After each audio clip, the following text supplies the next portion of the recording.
이번 주간이 아마 가장 더웠던 한 주간이었던 것 같습니다. 지난주 초에 일기예보에 보니까 태풍이 올라온다라고 하는 소식 때문에 막 태풍이 몰아치면은 비가 이제 창문 안으로 들어올 수 있잖아요. 그래서 그날 밤에 제가 창문을 다 닫고 나갔습니다. 그 다음날 새벽에 교회 나왔을 때에 이 안에 있는 공기가 답답했습니다. 왜냐하면은 문을 꼭꼭 다 닫아놨으니 이 안은 뭡니까? 덥기도 하고 또한 답답하기도 하였습니다. 그래서 제가 한 일이 무엇이냐면 우선 창문을 열었습니다. 밖에 있는 공기가 안으로 들어오게 했습니다. 그 다음에 창문을 닫고 제가 에어컨을 켰습니다. 그랬을 때에 이 에어컨을 통해서 밖에 있는 공기가 차가워져 가지고 시원한 공기가 되어서 이 방 안으로 이렇게 들어오게 됩니다. 그랬을 때에 이 예배당 안에 있는 모든 공기는 시원해지게 되고 또한 아주 선선해지게 되고 또 우리가 앉아서 예배를 드릴 수 있는 좋은 분위기가 되었습니다. 우리 삶에도 이러한 일이 일어날 수가 있습니다. 우리는 우리 삶 가운데 일어나는 실망스러운 일 때문에 또한 미워할 수밖에 없는 그러한 아픔 가운데 우리의 삶의 분위기가 답답할 수가 있고 우리 삶의 분위기가 매우 고통스러울 수가 있습니다. 그럴 때 이제 밖에서 사랑의 공기가 들어오고 밖에서 능력의 공기가 들어온다라고 한다면 이 안의 공기가 이제 바뀌어지게 되는 것이죠. 내 삶의 분위기가 바뀌어지게 되는 것이죠. 내 안에 미움이 있었지만은 그 미움보다 더 강력한 사랑이 내 안에 들어오게 되고 내 안에 근심이 있었지만은 내가 근심하는 것보다 더 큰 능력이 내 안에 들어오게 되면은 내 삶은 완전히 새롭게 변화가 되는 것입니다. 그러한 나를 오늘 성경에서는 이렇게 표현해 주고 있습니다. 19절 하반절에 새롭게 되는 날이라고 표현해 주고 있습니다. 이 새롭게 되는 날이란 어떠한 날을 말하는 것이겠습니까? 먼저 우리가 언어적으로 의미를 찾아본다라고 한다면 이 새롭게 되는 날이라고 하는 것은 헬라어로 아나퓨스케스라고 표현을 합니다. 이 주보 안에 이렇게 내용이 나와 있죠.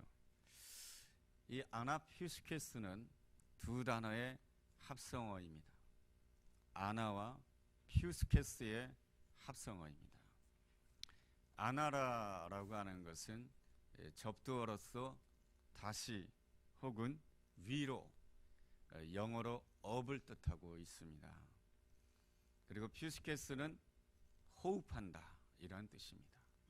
그러므로 아나퓨스케스라고 하는 것은 위로 호흡한다, 다시 위로 호흡한다 그러한 뜻인 것입니다. 그러므로 이 새롭게 되는 날이라고 하는 것은 위로 호흡한다, 하나님의 사랑으로 호흡한다, 하나님의 능력으로 호흡한다, 하나님의 은혜로 호흡한다 이러한 의미를 가지고 있습니다.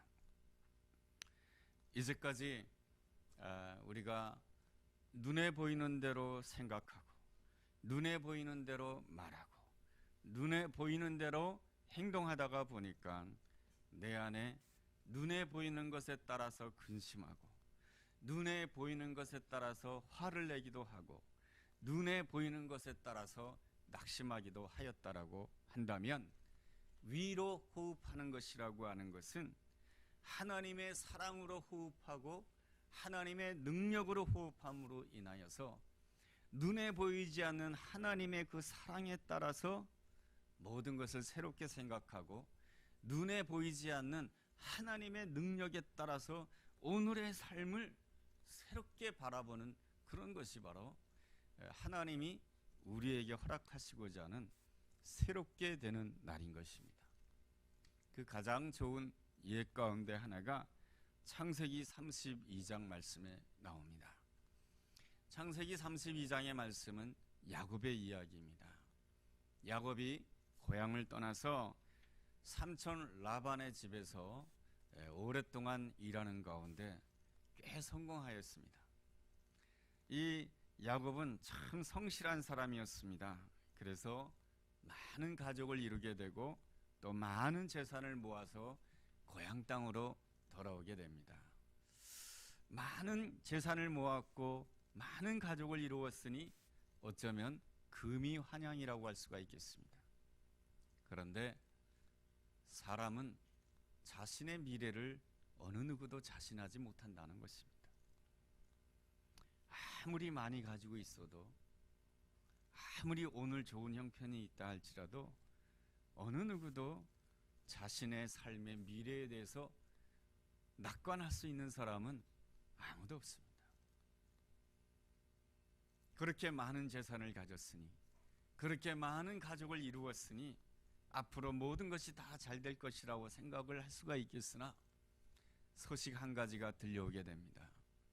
형 에서가 군사 400인을 이끌고 자기를 잡으러 온다라고 하는 소식을 듣게 됩니다. 야곱에게 아무리 가족이 많다 할지라도 에서가 이끌고 오는 군사 400명을 대적하기에는 너무너무 역부족이었던 것입니다. 갑자기 이 야곱의 앞날이 캄캄해지기 시작합니다. 모든 것이 캄캄해지는 그러한 어두운 밤이었지만은 이 야곱에게 아름다운 점이 있었고 복된 점 한 가지가 있었습니다. 그것은 무엇이냐면은 야곱이 이 어두운 밤에는 하나님 앞에 무릎을 꿇을 줄 알았다라고 하는 것입니다. 하나님은 주로 언제 일하시냐 하면은 어두운 밤에 일하시는 하나님이십니다. 하나님은 낮에는 잘 일하지 않으세요. 왜냐하면은 낮에는 모든 것이 다 잘 보이거든요. 낮에는 저기가 길이구나. 이쪽으로 가면 낭떠러지네. 그래서 낭떠러지로 떨어지지 않아요. 왜냐하면은 낮에는 길이 잘 보이기 때문에.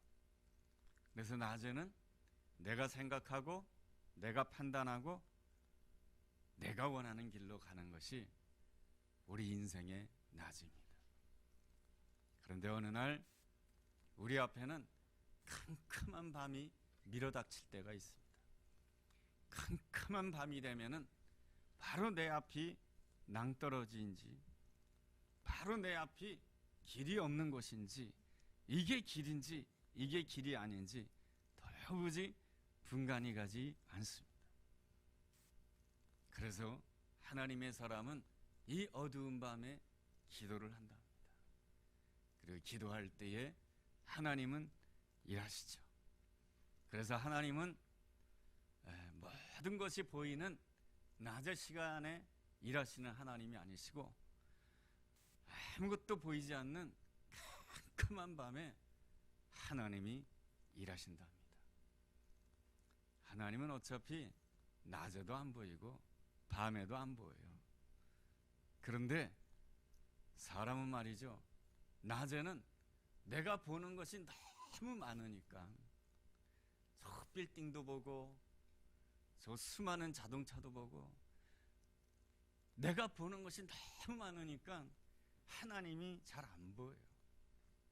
그런데 이 어두운 밤에는 아무것도 보이지 않아요. 칠흑 같은 밤에는 아무것도 보이지 않기 때문에 그때는 누가 보이기 시작하냐면은 하나님이 보이기 시작해요. 그래서 하나님은 언제 일하시냐면은 어두운 밤에 일하시는 하나님이세요. 그래서 하나님의 사람들의 시작은 어두운 밤부터 시작하는 것입니다. 그래서 창세기 1장을 읽어본다라고 한다면 성경이 말하는 하루라고 하는 것은 아침부터 시작하는 하루가 아니고 저녁부터 시작하는 하루입니다.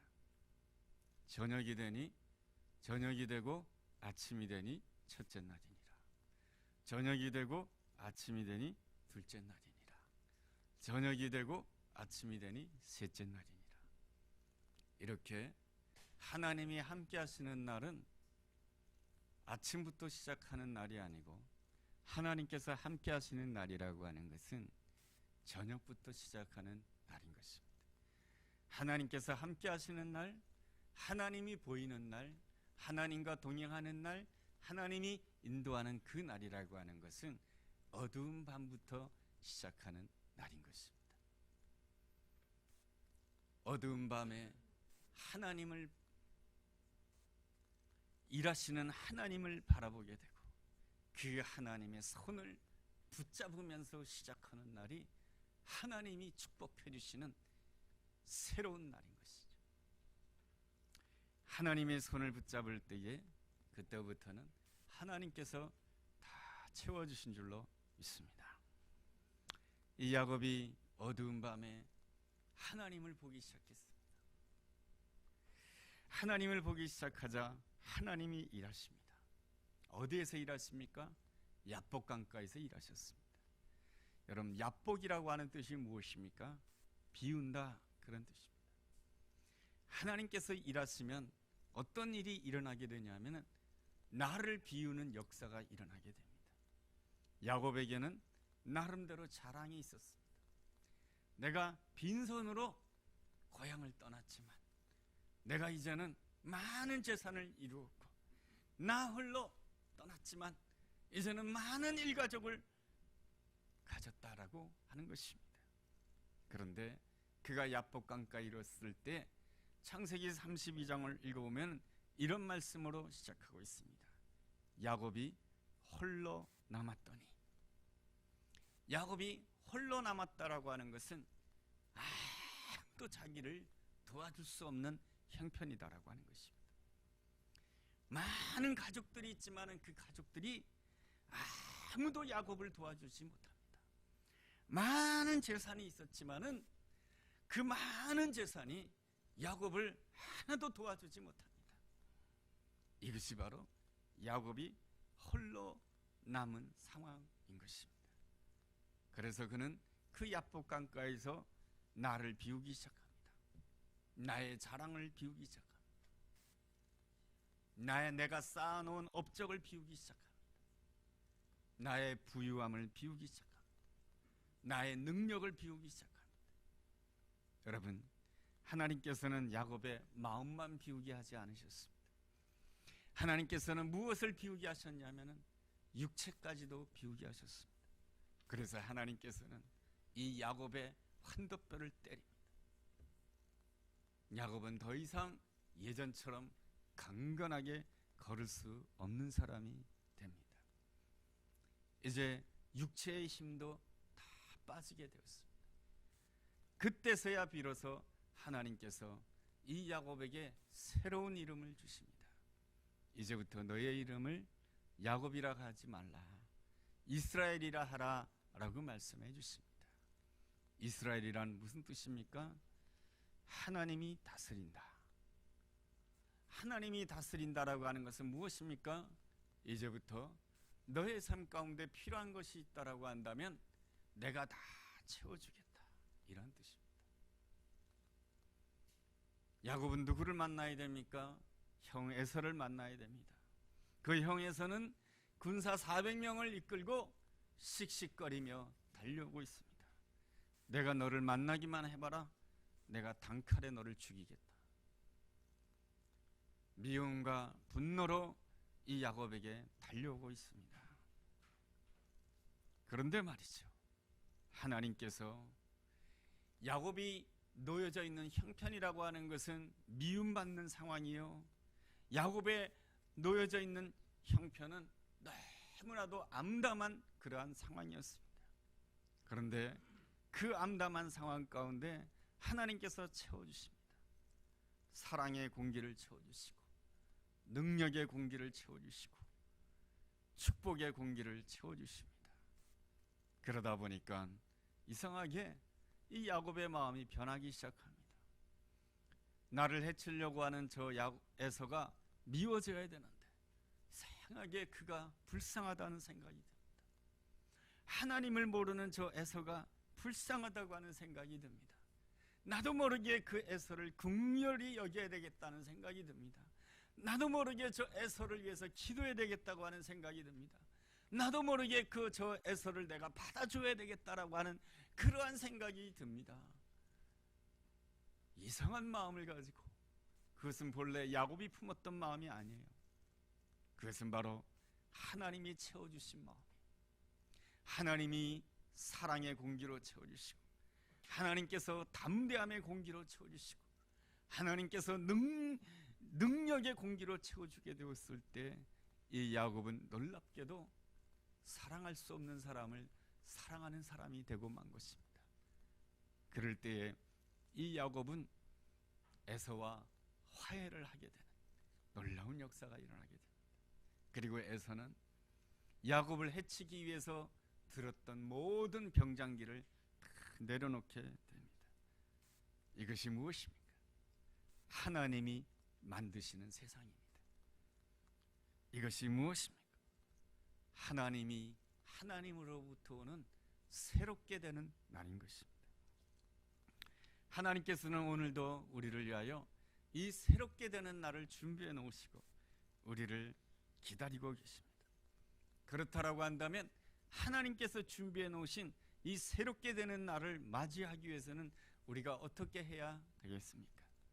오늘 본문 19절이 우리에게 가르쳐주는 바는 이렇습니다. 그러므로 너희가 회개하고 돌이켜 너희 죄 사함을 받으라. 주님이 우리에게 요구하시는 바는 회개하라 라고 하는 것입니다. 우리가 회개하라 라고 한다면 우리는 자책을 많이 생각하게 됩니다. 이 자책이라고 하는 것은 내가 지난날에 잘못했던 말, 내가 지난날에 잘못했던 그 행동을 후회하는 것을 자책이라고 합니다. 물론 자책이라고 하는 것도 회개 안에 포함되는 것이지만은 진정한 의미에 있어서 회개는 자책은 아닌 것입니다. 자책보다 더 큰 의미인 것입니다. 회개라고 하는 것은 다른 것이 아니고 내가 가던 길에서 다른 길로 돌이키는 것입니다. 지난날에는 늘 나만 생각하고 내가 앞으로 어떻게 될 것인가, 내가 성공할 것인가, 내가 실패할 것인가, 내가 과연 어떻게 될 것인가, 늘 나만을 바라보며 나만을 위해서 살았던 그 길에서 이제는 방향을 돌이켜서 어떻게 하는 것이 하나님을 위한 길이고, 어떻게 하는 것이 하나님을 따라가는 길이고, 어떻게 하는 것이 하나님의 영광을 나타내는 길이며, 어떻게 하는 것이 하나님이 기뻐하는 사람으로 내가 변화될 것인가 라고 길을 돌이키는 것이죠. 나 중심적인 길에서 하나님 중심적인 그 길로 돌아서는 것이 바로 진정한 회개인 것입니다. 하나님이 원하시는 회개라고 한다면 출애굽의 역사에서 이러한 예를 들 수가 있습니다. 이스라엘 백성들이 애굽 땅에서 나오게 됩니다. 모세의 인도를 받아서 말이죠. 모세의 인도를 받아서 애굽 땅에 나온 다음에 제일 먼저 건넌 강이 홍해 바다인 것입니다. 다시는 뒤로 돌아갈 수 없다라고 하는 것입니다. 이제 너희는 하나님께서 예비해 놓으신 그 젖과 꿀이 흐른 땅으로 가야 된다라고 하는 것이죠. 하나님이 예비해 놓으신 그 젖과 꿀이 흐른 땅으로 가기 위하여서 이스라엘 백성들이 제일 먼저 첫 번째 감당해야 될 일이 있었습니다. 그게 뭐냐 하면은 아말렉과의 전쟁에서 이기는 것입니다. 아말렉은 누구의 후손입니까? 에서의 후손입니다. 이 에서의 특징이 무엇입니까? 항상 나만 생각하는 특징이 바로 에서의 특징인 것입니다. 하나님보다 늘 나 우선적인 생각입니다. 물론 야곱에게도 에서와 똑같은 면이 있었습니다. 이스라엘 백성들이 하나님께서 예비해 놓으신 그 적과 꿀이 흐른 땅에 들어가기 위해서 제일 첫 번째로 넘어서야 되는 전쟁이 바로 아말렉과의 전쟁인 것입니다. 그 아말렉과의 전쟁에서 바로 나를 내려놓는 작업을 해야 되는 것입니다. 그 나를 내려놓는 그 작업을 잘 나타내는 모습이 아말렉과의 전쟁에서 그 이스라엘 백성들이 승리하는 가장 중요한 비결은 바로 하나님의 지팡이를 들고 하나님을 향해서 기도하는 것입니다. 그랬을 때에 아말렉과의 전쟁에서 승리하게 됩니다. 아말렉과의 전쟁에서 승리하게 되었을 때에 이스라엘 백성들이 어디에 이르게 되냐면은 시내산에 이르게 됩니다.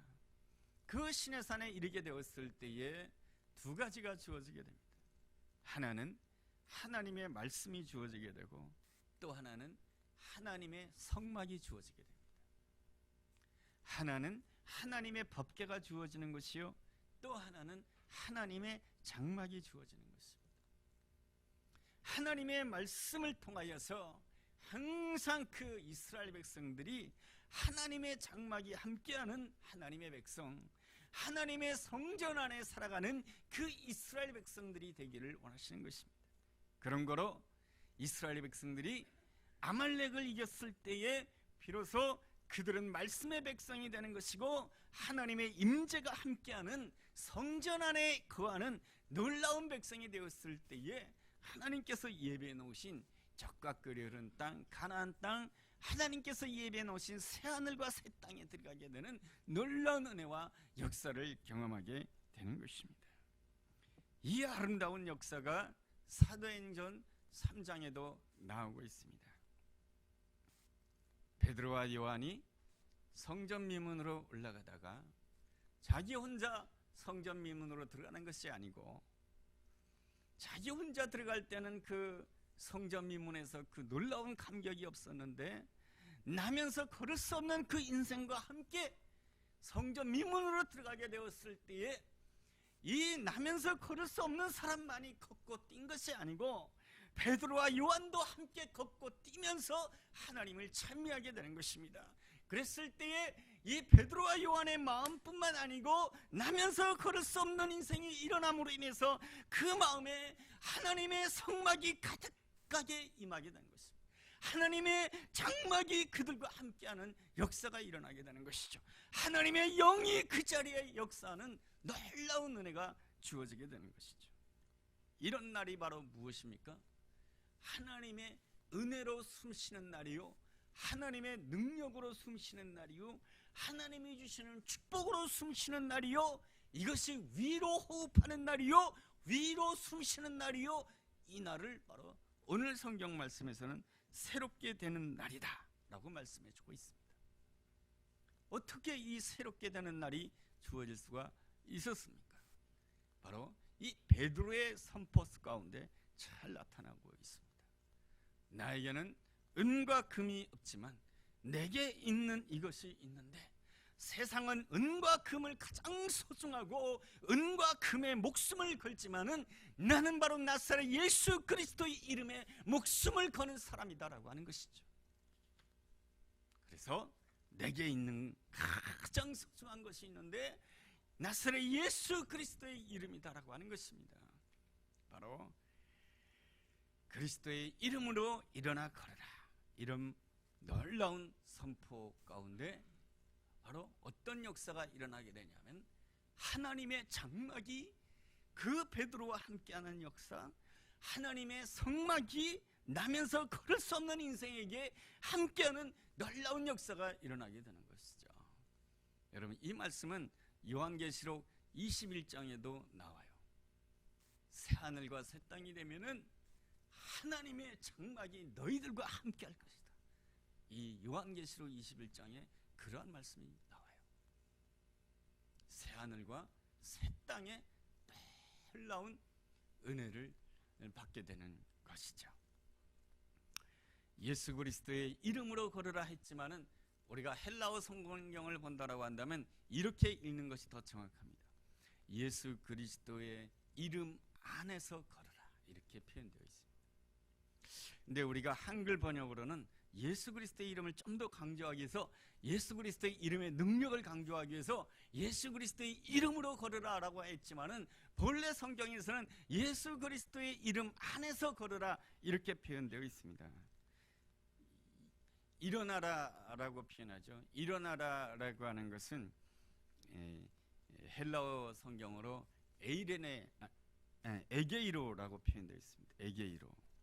에게이로는 또 어디에 나오냐면은 마태복음 28장 7절 말씀이 나오는데 그가 죽은 자 가운데서 살아나셨고, 이 살아나셨고라고 하는 이 표현을 에게이로라고 표현하고 있습니다. 그러니까 이 사도 베드로는 나사렛 예수 그리스도의 이름 안에서 일어나라라고 하는 것은 이렇게 표현하는 것입니다. 나사렛 예수 그리스도의 이름 안에서 부활해라 이런 뜻입니다.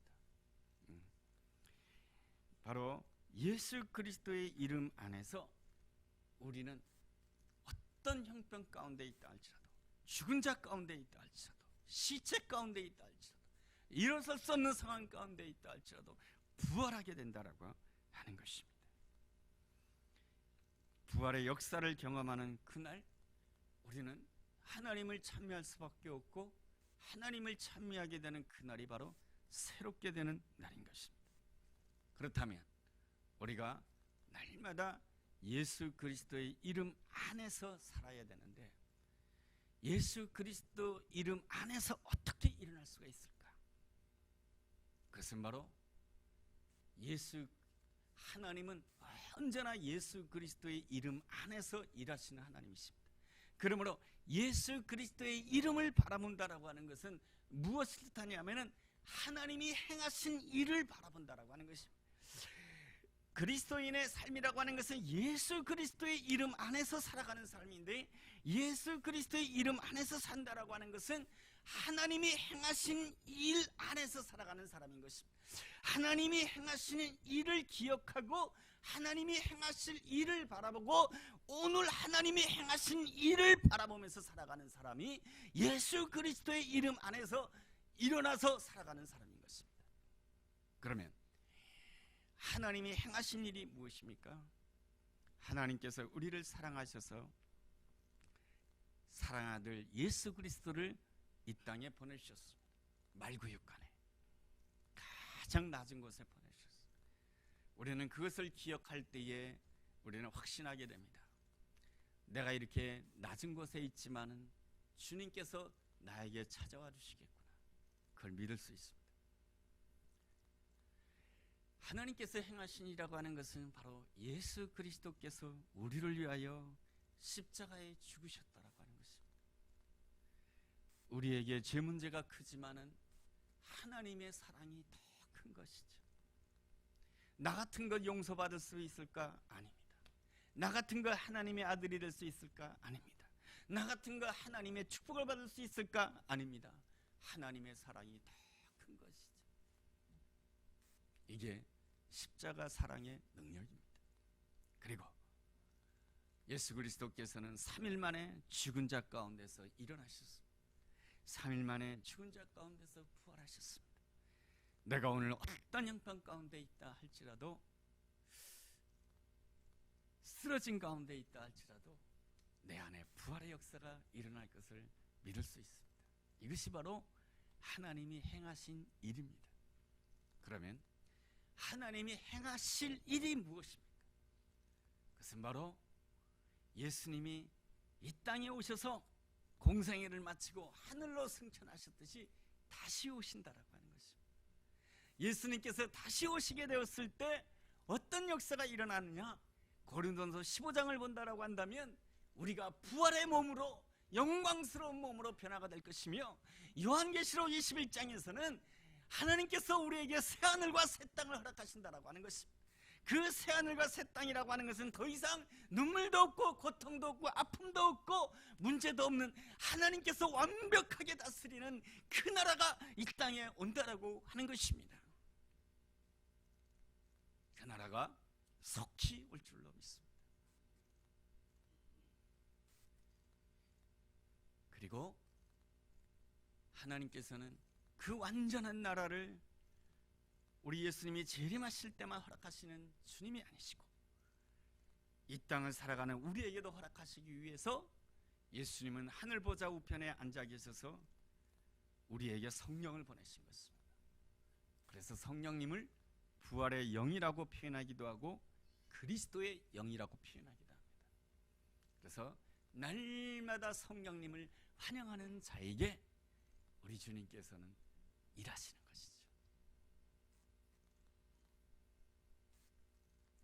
힘들죠, 그죠? 하나님은 오늘도 일하시는 하나님이십니다. 언제 일하시냐? 낮에 일하시는 하나님이 아니세요. 모든 것이 다 보일 때는 우리가 앞장서기 때문에, 모든 것이 눈에 보일 때는 내가 주인공이 되려고 하기 때문에 하나님이 일하시지 않습니다. 그런데 어두운 밤에는 내가 주인공이 될 수가 없습니다. 왜냐하면 안 보이니까. 내가 어디로 가야 될지 안 보이니까. 그때 누가 주인공이 되십니까? 죽은 자 가운데서 다시 사신 예수님이 주인공이 되시는 것입니다. 예수님이 주인공이 되시면 그때부터는 예수님께로부터 새로운 바람이 불어옵니다. 예수님께로부터 성령의 바람이 불어옵니다. 예수님께로부터 생명의 바람이 불어옵니다. 예수님께로부터 사랑의 바람이 불어오고 예수님께로부터 능력의 바람이 불어오게 됩니다. 여러분, 하나님이 왜 나에게 어두운 밤을 허락하신 것입니까? 나를 다 비우라고 하는 것입니다.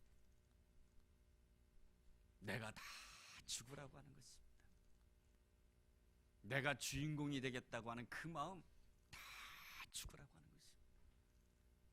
그러면 내 인생에 예수님이 주인공이 되어주십니다. 그러면 예수님께서 내 삶의 분위기를 바꿔주십니다.